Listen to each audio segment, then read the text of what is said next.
del profeta Isaías. Es un libro, digamos, el libro más importante de los profetas. Dicen que Isaías tiene 66 capítulos, como 66 libros tiene la Biblia. Entonces cada capítulo también tiene relación con cada libro de la Biblia. El nombre de Isaías significa Jehová salva.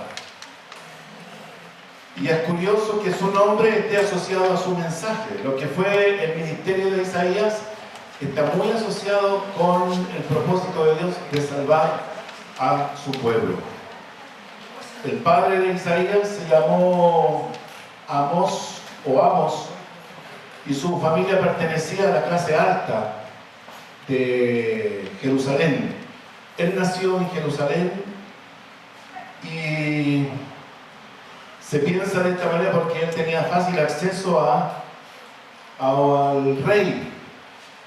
Tenía esta como llegada, podía desenvolverse a un muy alto nivel. Según la tradición, se dice que Isaías era primo del rey Usías. Existía este parentesco. Isaías también podemos decir que tuvo una esposa y dos hijos. Una esposa y dos hijos. El nombre de sus hijos era Sear Jasub, que significa un remanente volverá. Recordemos que ellos siempre usaban nombres asociados a alguna causa o alguna necesidad o algo de Dios en la relación con su pueblo. Y el nombre de su otro hijo era Maher-Shalal Hashbaz, que significa el despojo se apresura o la presa se precipita, un poco tomando la ansiedad que el pueblo asirio tenía por invadir Jerusalén o Judá. Isaías nació en el año 765 a.C. y 25 años más tarde, en el año 740, él comienza su ministerio en el año en que murió el rey Usías. Él marca esa etapa y eso lo vamos a ver en detalle en el capítulo 6. Y él profetizó durante 41 años.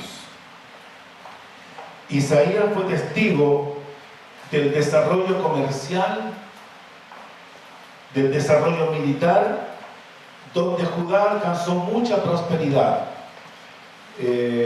Judá, estamos hablando del reino del sur. Recordemos que después de Salomón el reino se divide y queda Israel, el reino del norte, y Judá, el reino del sur.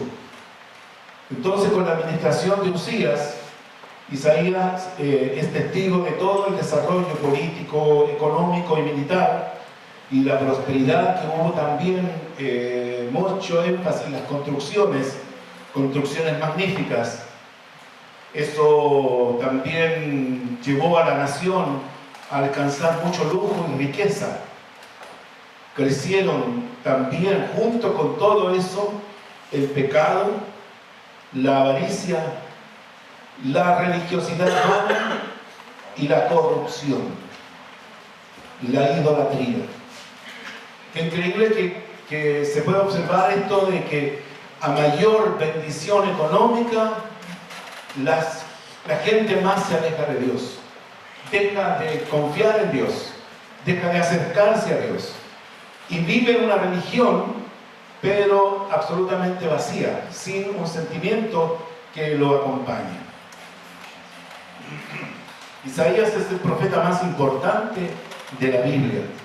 Su estilo es muy variado en su expresión, brillante en su imaginación.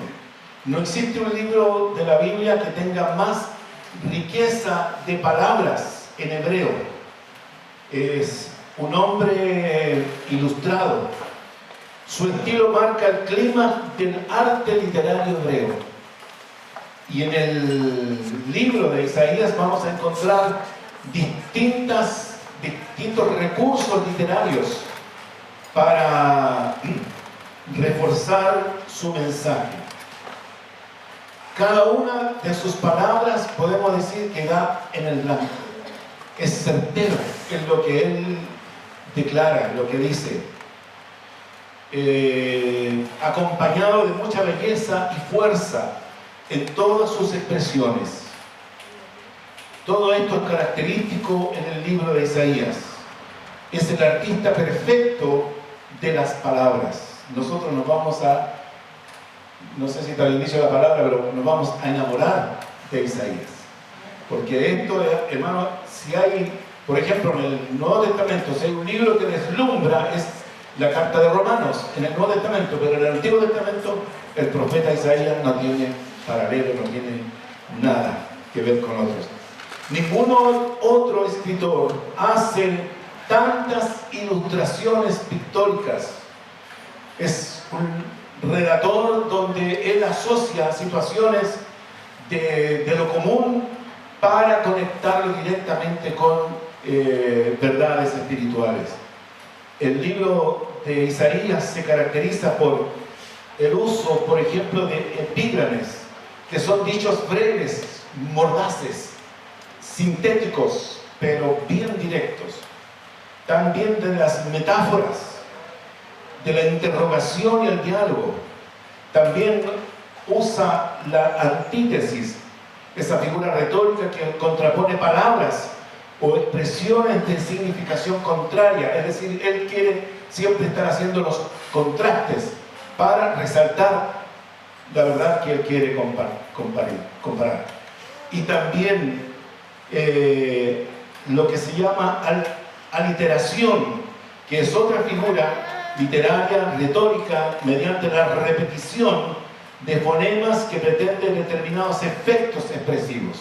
Estos sobreénfasis, esta repetición de algunas palabras para exaltar algunas verdades, él también lo utiliza como recurso.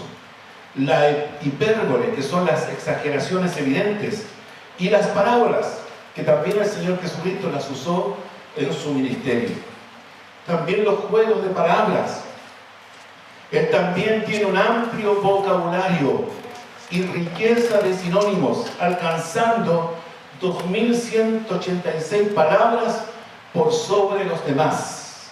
2.186, 1.500 y algo son el libro de Jeremías y los Salmos, pero Isaías tiene una riqueza de palabras mucho más amplia. Isaías también fue un elocuente orador. Jerónimo, uno de los cristianos antiguos de renombre, lo consideró semejante a Demóstenes, un gran orador griego. Históricamente no se sabe exactamente acerca de su muerte, según la historia. Sin embargo, la tradición en el segundo siglo de la era cristiana indica que el profeta sufrió el martirio durante el reinado de Manasés. Algunos piensan de que la valentía que tuvo Isaías para acusar los pecados de los príncipes fue lo que le costó un poco la forma en que lo mataron. La primera parte del Talmud, que son unos libros de enseñanza hebrea, sostienen que este rey, en su diálogo con un judío llamado Trifo, Justino mártir, en el año 150 después de Cristo, denuncia a los judíos diciendo: a quién habéis cortado, refiriéndose a Isaías, en dos con un serrucho de madera. Así murió el profeta Isaías.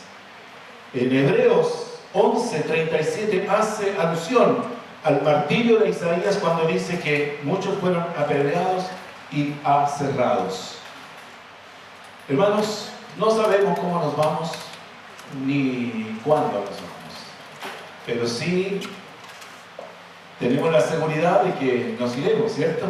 Pero debemos cumplir el propósito de Dios para nosotros. Todo proceso de restauración comienza con un reconocimiento. Y ahora, ya metiéndonos en el contenido del libro de Isaías y abocados ahora a nuestro primer capítulo, todo proceso de restauración comienza con un reconocimiento de la verdadera condición en que nos encontramos. Reconocer la magnitud del verdadero estado espiritual es clave para que desde allí el Señor comience a restaurarnos. El versículo 1 habla del nombre del libro, visión de Isaías. Isaías fue un visionario, fue un hombre que tuvo imágenes acerca de lo que Dios quería hacer, acerca de lo que Dios quería comunicar.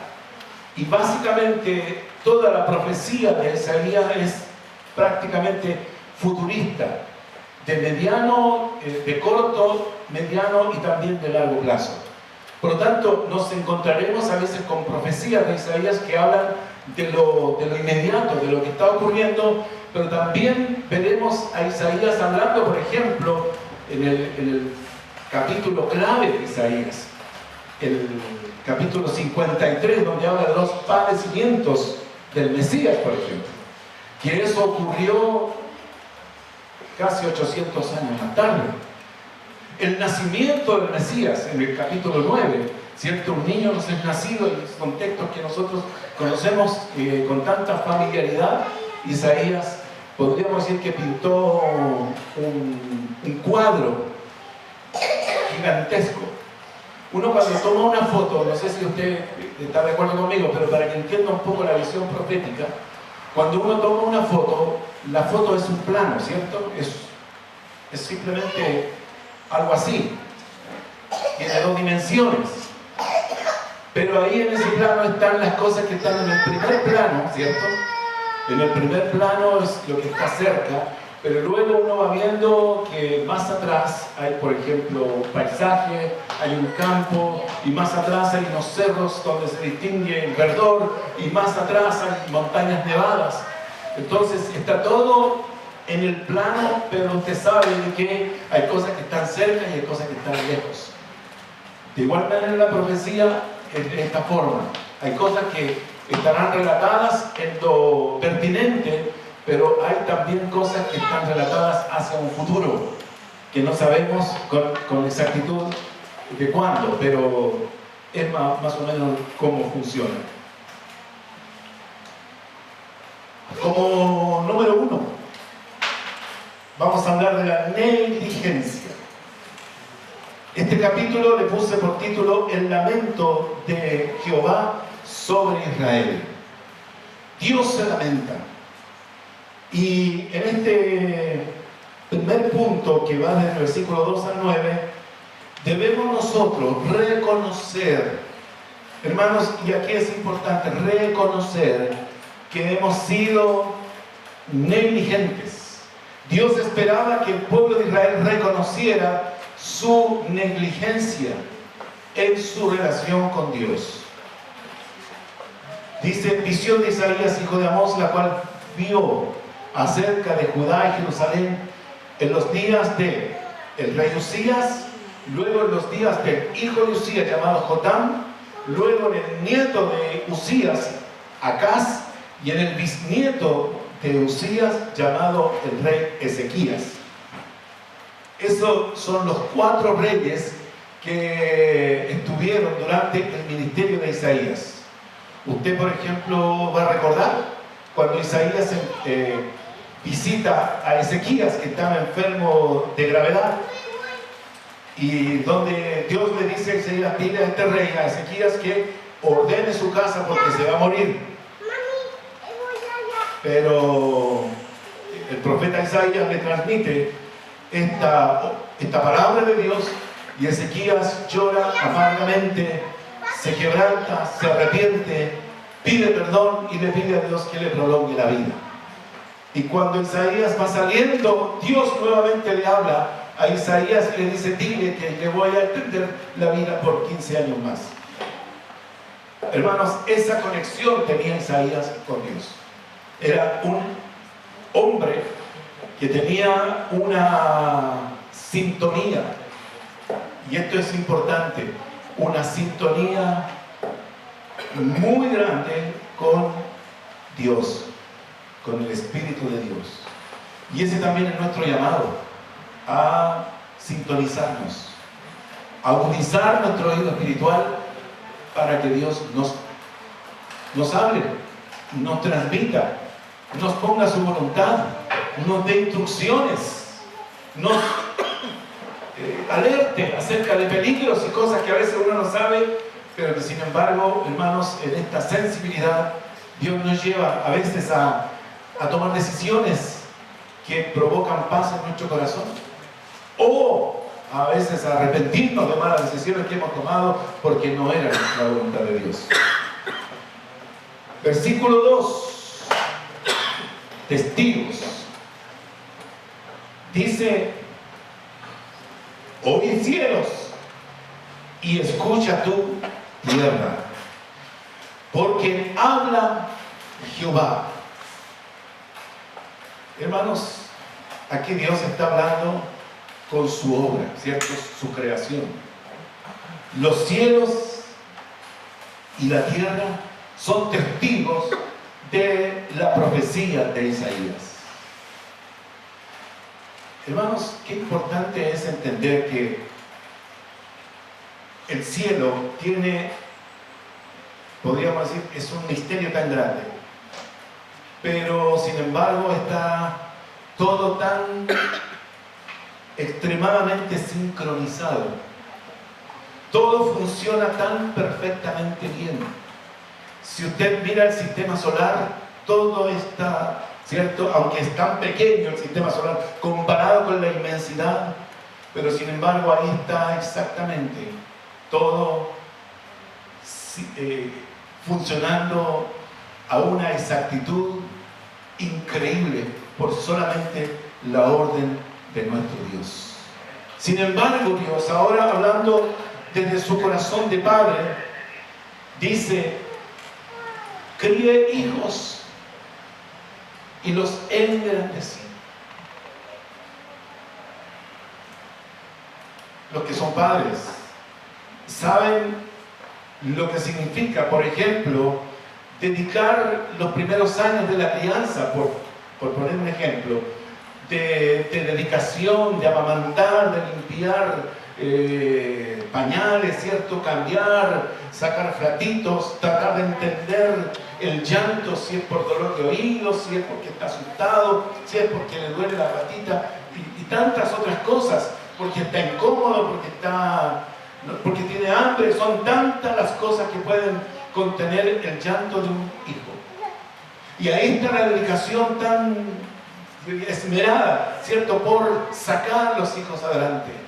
Cuando van creciendo, ¿cierto?, el primer día de clases, cuando comienzan a andar, ¿cierto?, cuando comienzan a ir al colegio, cuando comienzan las primeras palabras y traen unas tarjetitas, ¿cierto?, que hicieron para el Día de la Madre, con unas letras todas deformes.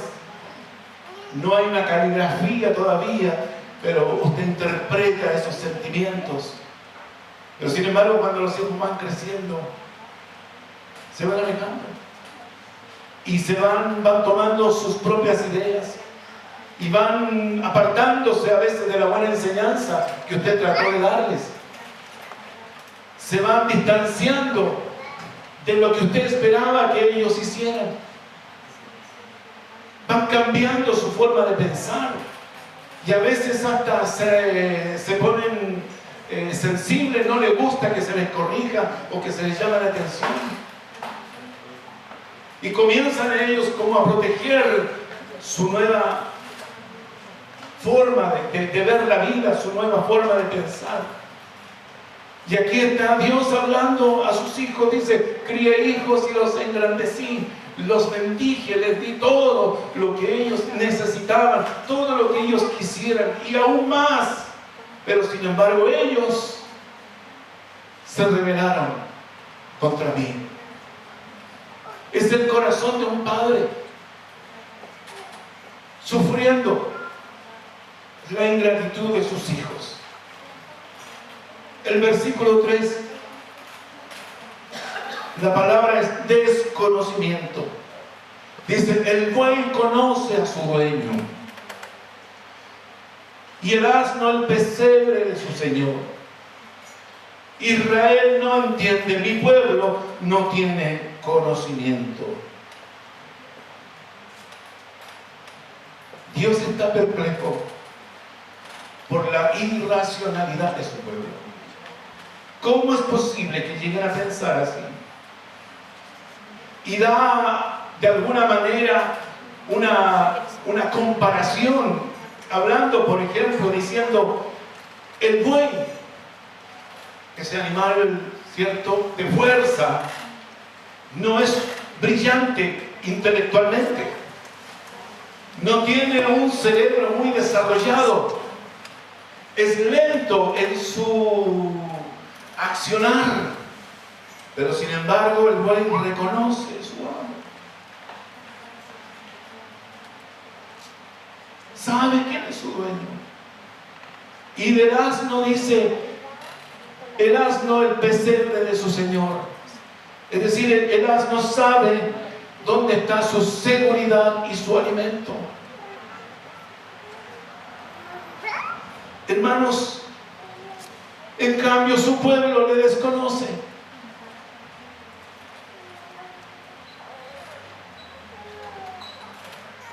El comentarista Matthew Henry dice, es como si Dios quisiera poner en relevancia la escuela del buey y la escuela del asno. Mi pueblo necesita ir a la escuela del buey para saber quién es su amo, y necesita ir a la escuela del asno para saber dónde está el pesebre que le da seguridad y alimento, y de ellos aprender. Es decir, la rebeldía de ellos los puso muy por debajo de lo que estas bestias tenían tan claro, y llegaron a este extremo de desconocerle. Qué triste.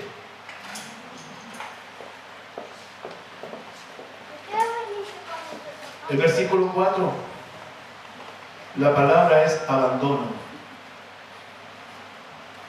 Oh gente pecadora, pueblo cargado de maldad, generación de malignos, hijos depravados, dejaron a Jehová, provocaron a ira al Santo de Israel, se volvieron atrás.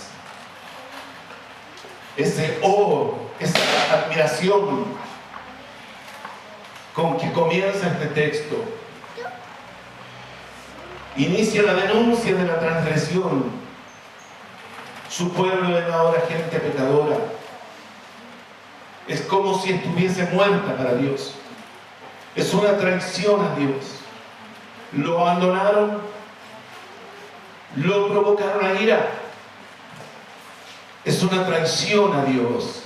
Lo abandonan, lo provocaron a ira, se vuelven atrás. Es el corazón destrozado de un padre que manifiesta su dolor por la conducta de sus hijos. A partir de este versículo usted va a encontrar repetidamente la expresión el Santo de Israel. Es un término que acuñó Isaías, y él lo usa 25 veces, y luego usted lo va a encontrar en otras fuentes, en otros libros, pero el Santo de Israel es como el impacto que Isaías tuvo con la visión de Dios, ¿cierto? En el capítulo 6, donde describe al Señor sentado en su trono alto y sublime, y los querubines declaraban santo, santo, santo, ¿cierto? Es Jehová de los ejércitos, toda la tierra está llena de su gloria. Entonces, esa declaración de la santidad de Dios es lo que ahora Isaías manifiesta en esta expresión de que provocaron a ira al Santo de Israel, se volvieron atrás. Usted sabe que hay algunas iglesias donde, mejor dicho, es como una norma en los centros cristianos de rehabilitación de drogadictos, donde el drogadicto recibe como una instrucción del Evangelio, y él da el paso de fe y recibe a Cristo como Señor y Salvador. Pero sin embargo tiene que pasar algún tiempo, no sé si son meses o un año, para que esa persona pueda recién dar testimonio de su conversión. porque muchas veces esto es una experiencia emocional, pero no ha sido canalizada, ¿cierto?, hacia la voluntad, hacia el cambio de mentalidad, hacia realmente un cambio de conducta. Aquí en este versículo, que vamos en el versículo 5, la palabra es la obstinación. ¿Por qué querréis ser castigados aún? ¿Todavía os rebelaréis? La tosudez, la porfía caprichosa y obstinada para hacerse más daño, es lo que Dios está diciendo de ellos. Porque usted conoce la ley espiritual de que todo lo que el hombre siembra, eso segará. Entonces, Dios les está diciendo, ustedes están sembrando para sufrir mucho más. ¿Por qué siguen en eso?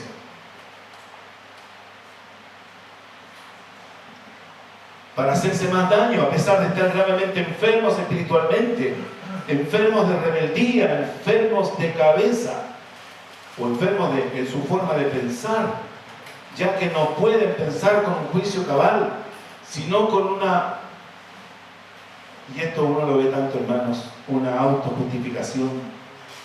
Gente que racionaliza, que siempre va a encontrar una excusa para justificar lo malo que hace. Y eso es lo que Dios está percibiendo en ellos. Un corazón totalmente alejado de Dios, insensible y sin gratitud. El versículo 6 habla de la enfermedad, el diagnóstico que Dios hace. Desde la planta del pie hasta la cabeza no hay en él cosa sana, sino herida, hinchazón y podrida llaga. No están curadas, ni vendadas, ni suavizadas con aceite. Qué terrible es. No sé si usted ha sido alguna vez operado, pero cuando se pasa la anestesia, ¿qué ocurre? Hermanos, ese es el diagnóstico que Dios hace de su pueblo. Ustedes están sufriendo, pero están sufriendo por sus propias malas decisiones. Y lo terrible es que yo no puedo hacer nada por ustedes, a menos que ustedes tomen decisiones. No solamente es una enfermedad de tipo espiritual, la enfermedad de tipo espiritual también se pasa a una enfermedad del alma. Generalmente vienen temores, viene depresión, viene desánimo, viene un montón de emociones negativas. Fíjese, lo espiritual afecta también lo emocional. Y lo emocional baja las defensas del organismo y comienzan a manifestarse enfermedades físicas. Empiezan a aparecer algunas cosas por la baja de defensas. Podríamos poner ejemplos, pero yo creo que usted sabe de lo que estamos hablando. Pero no solamente son esas las consecuencias. Fíjese lo que dice el versículo 7, la palabra clave es pobreza. Vuestra tierra está destruida, vuestras ciudades puestas a fuego, vuestra tierra delante de vosotros comida por extranjeros y asolada como asolamiento de extraños. Abandonar a Dios también tiene consecuencias económicas.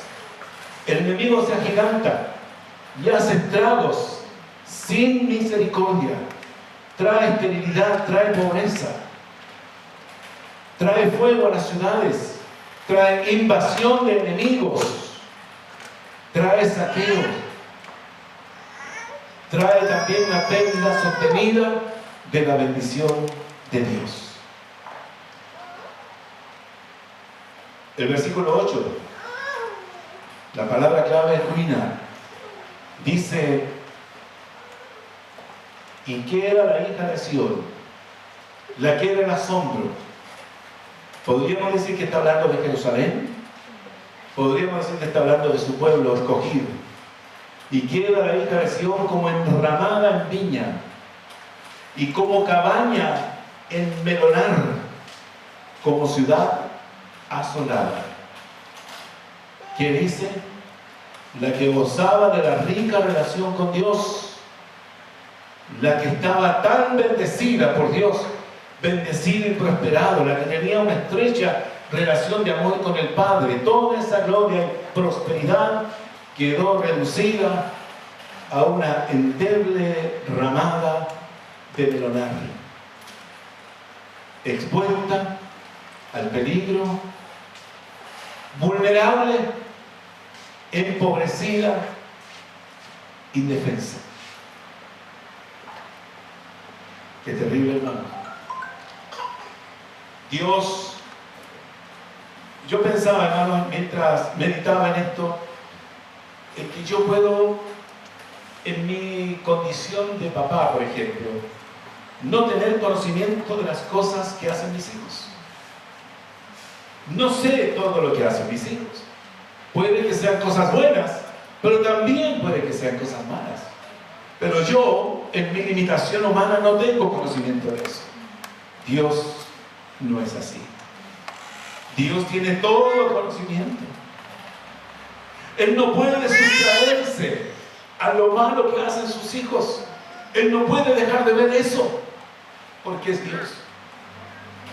Y aquí estamos viendo, hermanos, cómo Dios está diciendo lo que nadie decía, porque estas cosas estaban ocurriendo, pero el profeta es el vocero de Dios que quiere sacar a la luz, porque en esa conducta, en ese comportamiento, Dios está viendo que ellos están yendo a su propia destrucción, a su propia ruina, a su propia pérdida de la salud, tanto espiritual, psíquica y de su cuerpo. Fíjense el versículo 9, la palabra es remanente. Dice: si Jehová de los ejércitos no nos hubiese dejado un resto pequeño como Sodoma, fuéramos y semejantes a Gomorra. ¿Qué está diciendo aquí? ¿Usted recuerda cuando Dios habla con Abraham? Y Dios le revela sus planes de destruir Sodoma y Gomorra, porque la maldad de estas dos ciudades ya le había colmado y que Dios ya no tenía más paciencia para ellos. Y Abraham le dice: Señor, pero si hubiesen 50 justos, ¿tú destruirías? Si hubieran 50 justos, no lo haría, pero no hay 50. Pero Señor, si hubieran 40, tú igual la destruirías por 40 justos que hay en la ciudad. Dios dice: no la destruiría, pero no hay 40 justos.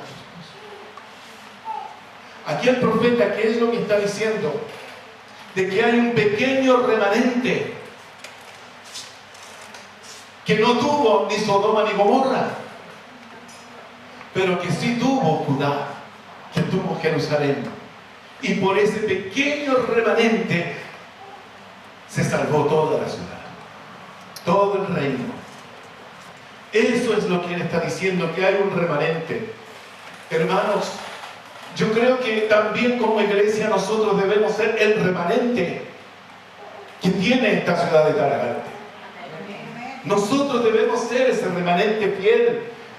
Debemos ser ese pequeño grupo de hijos de Dios que realmente le aman y le sirven. Y que Dios, por amor a nosotros, esta ciudad o esta provincia es bendecida. Gloria a Dios. En su gracia, Dios no destruyó completamente a su pueblo, porque Él se reservó un remanente para preservar el nombre de Dios en medio de tanta apostasía. Entonces dijimos como número 1, negligencia. Número 2, formalismo. La formalidad. Debemos reconocer que necesitamos renunciar a la formalidad de una religión vacía. Fíjese en el versículo 10.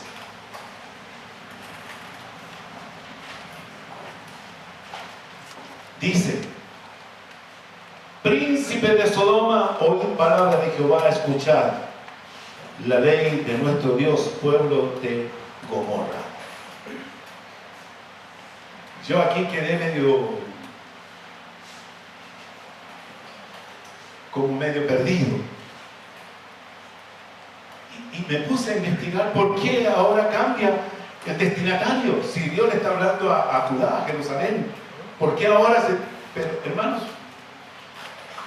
dice un comentario, el profeta hace uso de estos epítetos para hacerse oír, ya que él reconoce que por su conducta merecían el mismo trato dado a Sodoma y a Gomorra. Es como si por sobrenombre les trata para llamar a su atención. Versículo 11, y aquí comienza, dice: ¿para qué me sirve, dice Jehová, la multitud de vuestros sacrificios? ¿Para qué me sirve? Hastiado estoy de holocaustos de carneros y de cebo de animales gordos. No quiero sangre de bueyes, ni de ovejas, ni de machos cabríos. Los sacrificios, aunque habían sido ordenados por Dios, y usted puede ver las instrucciones específicas en los primeros capítulos del libro de Levítico, ahora para Dios le resultan inaceptables, ya que estaban motivados por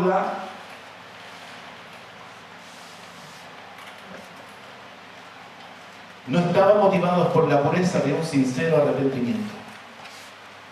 ¿Qué es lo que quería Dios? ¿Sacrificios de animales o sincero arrepentimiento? Hermanos, para Dios eso es lo más importante. ¿Qué es lo que quiere Dios de nosotros?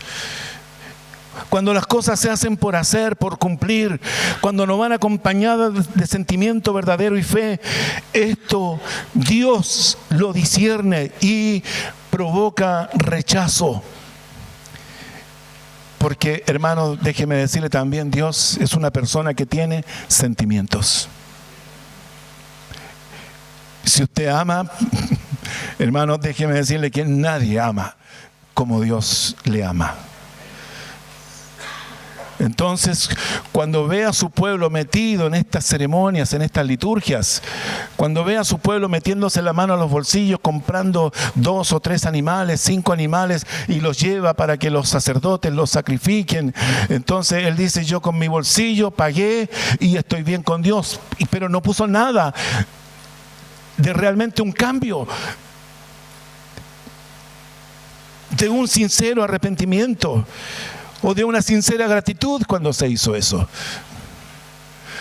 Dice la Biblia que si un vaso de agua usted da, no quedará sin recompensa, pero tiene que ir acompañado de la actitud correcta. Tenemos que dar, pero tenemos que acompañarlo con la actitud correcta. El versículo 12 dice: ¿quién demanda esto de vuestras manos cuando venís a presentaros delante de mí para hollar mis atrios? Dios reclama los actos hipócritas y lo toma como simplemente gente que pisotea sus lugares santos. Qué terrible. Versículo 13. La religiosidad. Dice: no me traigas más vana ofrenda. El incienso me es abominación. Luna nueva y día de reposo. El convocar asamblea no lo puedo sufrir. Son iniquidad vuestras fiestas solemnes. Yo a veces pienso, hermanos, en que nosotros como pueblo cristiano evangélico de alguna manera tratamos de no caer en esto. Pero a veces miramos otros cristianos que dicen también creer en Dios, pero que sin embargo las formas que ellos tienen de expresar su fe no es algo que a Dios le agrade. El Señor dice que no lo soporta. Dios no está dispuesto a aceptar la liturgia que no tiene un sentido de acercamiento verdadero a Él. Las aborrece por completo y las considera como pecado delante de Él. El versículo 14 es gravoso. Dice: para Dios es gravoso, molesto, siente que es una ofensa estas celebraciones religiosas. El versículo 15, la palabra es rechazo. Dios rechaza todo esto. Dice: cuando extendáis vuestras manos, yo esconderé de vosotros mis ojos. Asimismo, cuando multipliquéis la oración, yo no oiré. Llenas están de sangre vuestras manos. Dios rechaza los rituales, los sacrificios y la religiosidad de Judá por considerarla que sus manos están llenas de sangre, es decir, de pecados sin arrepentimiento. Y continuar participando de la adoración a Dios, afirma que Él cerrará sus ojos y sus oídos. ¿Quién podrá decirle a alguien: oye, ¿sabes qué? Tu conducta, Dios dice que cierra sus ojos y sus oídos? Aunque clames, aunque gimas, aunque llores, aunque digas y repitas, Dios no te ve, Dios no te escucha. Isaías pudo decirlo. Isaías no tenía problemas en decirlo. Es como un hombre educado de la familia del rey, por lo tanto, era un hombre que tenía la personalidad suficiente como para decir y denunciar todo esto sin ningún problema. El versículo 17 habla de aprendizaje. Aprended a hacer el bien. Buscad el juicio, restituid al agraviado, hacer justicia al huérfano, amparad a la viuda. ¿De qué se trata esto? La invitación de Dios es a vivir el proceso de desaprender lo malo y aprender lo bueno. Desaprender lo malo, aprender lo bueno. Es todo un proceso para la restauración. Pensar bien, ajustar nuestra forma de pensar, ajustar el pensamiento a la voluntad de Dios o a la palabra de Dios. También esto debe ir acompañado de la restitución por el daño cometido. Proteger al huérfano, amparar a la viuda. Es decir, un compromiso con las necesidades de los más desposeídos. Recuerde siempre, hermanos, y ya lo hemos dicho, de que para Dios son importantes que su iglesia, sus hijos sepan tener compasión y ser solidarios y generosos con el huérfano, la viuda, el pobre y el extranjero. Téngalo siempre presente. Dios le va a bendecir por eso. Vamos ahora al tercer punto, que se llama perdón. Reconociendo que necesitamos el perdón de Dios. Yo no sé si Dios nos ha estado hablando a usted en algo, en lo que hemos visto hasta ahora. Vamos con este tercer punto. Lo primero es la urgencia, versículo 18, y este es uno de los primeros versículos que me aprendí de memoria. Venid luego y estemos a cuentas. Si vuestros pecados fueren como la grana, como la nieve serán emblanquecidos. Si fueren rojos como el carmesí, vendrán a ser como blanca lana. Este es un texto para la calle. Y por eso me lo aprendí. Porque es un texto para la calle. Cuando predicábamos en la calle, este texto era como, wow, así como un texto punta de lanza, así como para a partir de ese texto uno pudiese ampliar. Pero hermanos, aquí lo veo en que Dios está tan, yo diría, tan dolido por su pueblo. Y lo ve que está sufriendo, pero también lo ve rebelde y lo ve envuelto en pecados y además en una religiosidad, en una superficialidad, en algo que no es verdadero. Entonces Dios aquí como que detiene un poco, ¿cierto?, la acusación contra su pueblo, Y hace un paréntesis para decirle, vengan luego. Habla de una urgencia. No más tarde, no mañana, no otro día. La invitación de Dios es para pronto, es para hoy. Porque si retardamos la decisión, ¿qué pasa? El enemigo robará lo que fue sembrado en el corazón. Cuando Dios te hable, hermanos, cuando Dios te confronte, no dejes, no postergues la decisión que Dios te está llamando a hacer. Y es importante. Si usted está recibiendo esta palabra, esta invitación de Dios, de venir luego a Él para estar a cuentas con Él, hágalo y dígale, Señor, aquí está mi vida. En realidad, Señor, yo no, tal vez no todo eso, pero en gran parte yo me he alejado de ti y necesito tu bendición. Necesito que me vaya bien. Necesito estar en paz contigo. Necesito tu perdón.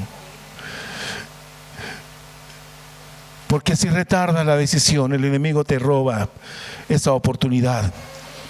Si los pecados se habían teñido de un color grana o carmesí, podríamos recuperarnos al color blanco de la nieve o de la blanca. Luego lo llama la obediencia, versículo 19. Si quisiereis y oyereis, comeréis el bien de la tierra. Es decir, si tú dispones tu corazón, si dispones tu oído, si te decides a obedecer, si te arrepientes, Dios te promete prosperidad en todas las cosas. Aleluya. El versículo 20, consecuencias. Si no quisiereis, si fueres rebelde, seréis consumido a espada, porque la boca de Jehová lo ha dicho. Si no quieres, si eres rebelde, nada bueno te espera. Tu vida no va a cambiar para bien. Versículo 21, el asombro. El asombro de Dios. ¿Cómo te has convertido en ramera, oh pueblo fiel? Llena estuvo de justicia, en ella habitó la equidad, pero ahora los homicidas. El asombro de Dios. El pueblo de Dios no siempre fue corrupto. Poco a poco fue viviendo un proceso degenerativo, de ir cediendo a la idolatría, a la injusticia, a la corrupción, hasta llegar a convertirse también en homicida. Versículo 22. Devaluados, tu plata se ha convertido en escoria y tu vino está mezclado con agua. Poco a poco fueron perdiendo su valor, transformando la plata en escoria y el vino en vino mezclado. En esto se transforma todo aquel que se aleja de Dios. Se va desvalorizando, se va devaluando. Versículo 23 habla de la corrupción. En los altos niveles, dice, tus príncipes, prevaricadores y compañeros de ladrones, todos aman el soborno y van tras las recompensas, no hacen justicia al huérfano, ni llega a ellos la causa de la viuda. Los delitos delante de Dios son de los príncipes prevaricar, que es un delito de los funcionarios públicos, dictando resoluciones injustas o corruptas. Habla del compañerismo con ladrones, aman el soborno, pero no le hacen justicia al huérfano ni a las viudas. Esto habla de la corrupción en los niveles políticos o niveles de justicia. Los jueces, habla de los que tienen que detener la delincuencia, sin embargo no lo hacen porque reciben beneficios. Finalmente, hermanos, como número 4, la redención. Debemos reconocer que necesitamos ser redimidos de nuestra condición. Versículo 24, Dice, por tanto, dice el Señor Jehová de los ejércitos, el fuerte de Israel. Y qué hermoso título ahora agrega también Isaías, el fuerte de Israel. Dice, ea, tomaré satisfacción de mis enemigos, me vengaré de mis adversarios. Es una advertencia. Dios no permitirá que el culpable escape del castigo y quede sin condena. Así dice el fuerte de Israel. Pero el versículo 25 nos llama o nos promete una purificación.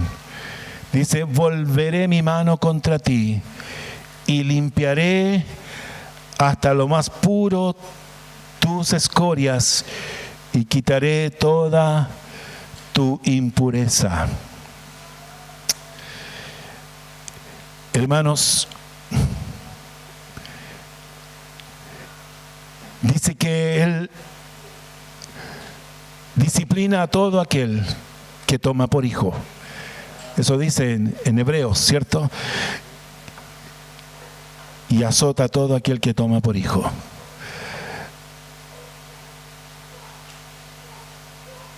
Dios tiene sus métodos para limpiar. Dios tiene sus sistemas. Él pondrá su mano para purificar y para disciplinar al que ama, para quitar la escoria, para quitar las impurezas. Versículo 26 nos habla de restauración. Restauraré tus jueces como al principio y tus consejeros como eran antes. El orden donde Dios se lleva todo lo que es corrupto. Dios, después de purificar, promete restaurar los jueces para que administren verdadera justicia y consejeros para recibir consejo y dirección, para que volvamos a ser llamados ciudad fiel y ciudad de justicia. Versículo 27. Sión será rescatada con juicio y los convertidos de ella con justicia. Dios promete rescatar de la triste condición. No importa cuál fuere, Dios lo hará. Nada podrá oponérsele. Para Dios no hay nada imposible. Para Dios no hay caso perdido. Pero también, hermanos, habla de quebranto. Los rebeldes y pecadores aún serán quebrantados y los que dejan a Jehová serán consumidos.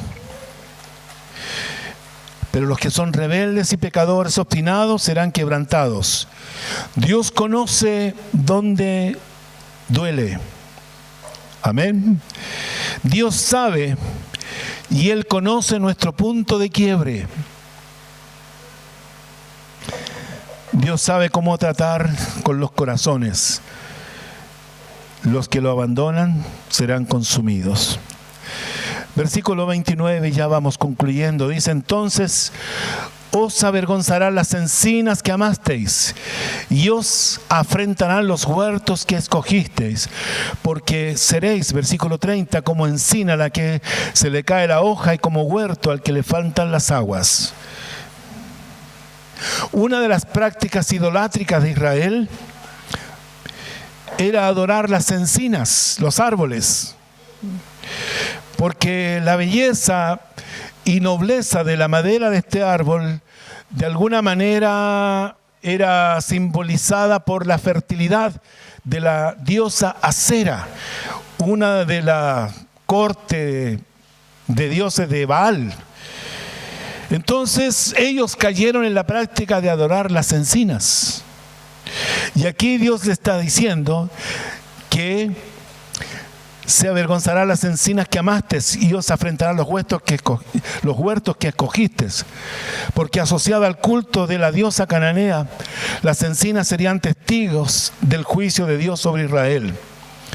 Y fíjese lo que dice: a semejanza de la encina, también símbolo del orgullo y la altivez, por la falta de riego, tipificando el sostenido descuido de la vida espiritual de Jerusalén, alejándose de Dios, manantial de aguas vivas, una pequeña llama bastaría para que puedan arder con toda facilidad.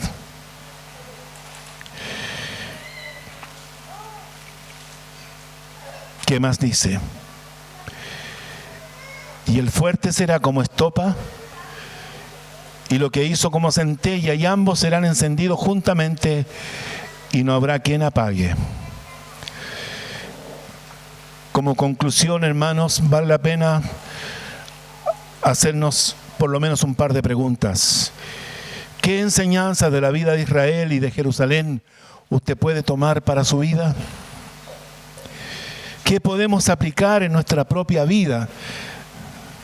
¿Estamos dispuestos a reconocer nuestra verdadera condición delante de Dios? ¿Estamos dispuestos a aceptar la invitación que hoy Dios nos extiende para que volvamos a estar a cuentas con Él? ¿Entendemos o entendemos nuestra responsabilidad en que hemos sido negligentes al no cuidar celosamente nuestra relación con Dios? ¿O qué tan religiosos somos teniendo las prácticas, pero qué tanto sentido y compromiso ponemos en lo que hacemos? Simplemente, hermano, decirles, Dios, ¿qué es lo que quiere de usted? Su sinceridad. Que usted, cuando Dios le hable, dígale, sí, Señor, amén. Yo reconozco esto y te pido perdón. Señor, al escucharte y ver la realidad que yo vivo, tal vez muchos problemas, enfermedades, ruina económica, de alguna manera, Señor, yo debo pensar de que eso puede ser también consecuencia de la conducta que yo he tenido, donde tal vez he vivido o he tratado de practicar mi religión evangélica, pero mi corazón se ha distanciado de la sinceridad que debe acompañar cada cosa que yo hago para Él. Dios les bendiga, hermanos. Pongámonos de pie para que oremos. Te damos gracias, Señor, por tu palabra. Señor, por esta severidad con la que el profeta Isaías denunció la conducta de este pueblo. Padre Celestial, yo te ruego que toques también nuestro propio corazón y que podamos, Señor, alinearnos, hacer los ajustes que corresponda, tomar las decisiones que debemos tomar, aceptar la invitación que tú nos haces. Padre Celestial, te doy gracias porque tú nos hablas a tiempo y fuera de tiempo. Padre, tu palabra siempre será una alerta. Su palabra, Señor, siempre será una palabra que nos oriente a tomar la decisión correcta en lo que estamos haciendo, en cómo estamos conduciendo nuestra propia vida. Padre Celestial, bendice a mis hermanos, mis hermanas. Bendíceles, Señor. Dale ahora victoria en las luchas que han estado teniendo. Señor, que puedan tomar la decisión correcta de cortar con aquello que están cayendo o con aquella persona que tal vez no les está haciendo de ayuda.